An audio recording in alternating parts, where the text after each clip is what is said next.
YCP అధ్యక్షుడు YS Jagan car కింద పడే చీలి సింగయ్య మృతి చెందారని గుంటూరు జిల్లా ఎస్పీ సతీష్ కుమార్ స్పష్టం చేశారు. అందుకు సంబంధించి పక్కా ఆధారాలు ఉన్నాయని అన్నారు. ఘటన జరిగిన రోజు తీసిన డ్రోన్ చిత్రాలు, వీడియో ఫుటేజీలను ఫోరెన్సిక్ ప్రయోగశాలకు పంపించగా అవి నిజమైనవేనని నిర్ధారించినట్లు తెలిపారు.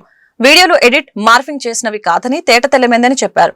బుధవారం రాత్రి ఆయన గుంటూరు పట్టాభిపురం పోలీస్ స్టేషన్లో విలేకరులతో మాట్లాడారు. సింగయ్య భార్య లూర్దు మేరీ జగన్ ను కలిసిన తర్వాత చెప్పిన మాటలపై ఎస్పీ స్పందించారు. రోడ్డు ప్రమాదం కారణంగా సింగయ్య కుడి ఛాతీకి గాయమైందని, ఛాతీలో ఎముకలు విరిగి ఊపిరితిత్తులోకి గుచ్చుకోవటం వలన ఛాతీలో కొంత రక్తం కూడా ఉందని, కాలేయం కూడా కొంత దెబ్బతిన్నట్లు శవ పరీక్ష నివేదికలో తేలింది.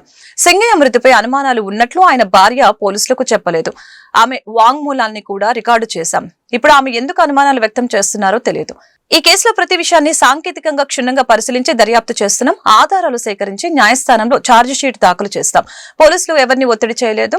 మృతుని భార్య ఇచ్చిన ఫిర్యాదు మేరకే కేసు నమోదు చేశాం. ఈ కేసులో నిందితుడిగా ఉన్న మాజీ సీఎం జగన్ ఇంటికి మృతుడి భార్యను పిలిపించుకుని మాట్లాడటంపై న్యాయ నిపుణుల సలహా తీసుకుని ముందుకు వెళ్తాం. ఆ విషయాన్ని అవసరమైనప్పుడు కోర్టు దృష్టికి తీసుకువెళ్తామని ఎస్పీ తెలిపారు. ఈ కేసులో మనం ప్రతి ఒక్క విషయంలో కూడా చాలా క్షుణ్ణంగా పరిశీలించి దర్యాప్తులు చేస్తున్నాము. దీంట్లో ఈ సంఘటనల్లో మనం కొన్ని వీడియో ఫుటేజ్లు, అదేవిధంగా డ్రోన్ ఇమేజెస్ కూడా మనం సీజ్ చేయడం జరిగింది. అది మనం ఫోరెన్సిక్ ల్యాబ్ కూడా పంపించడం జరిగింది. యాక్చువల్లీ ఈ ఫోరెన్సిక్ ల్యాబ్ రిపోర్ట్స్లో కూడా మార్ఫింగ్ కానీ ఎడిటింగ్ కానీ లేనట్టు మనకి సర్టిఫికేట్ కూడా ఇవ్వడం జరిగింది.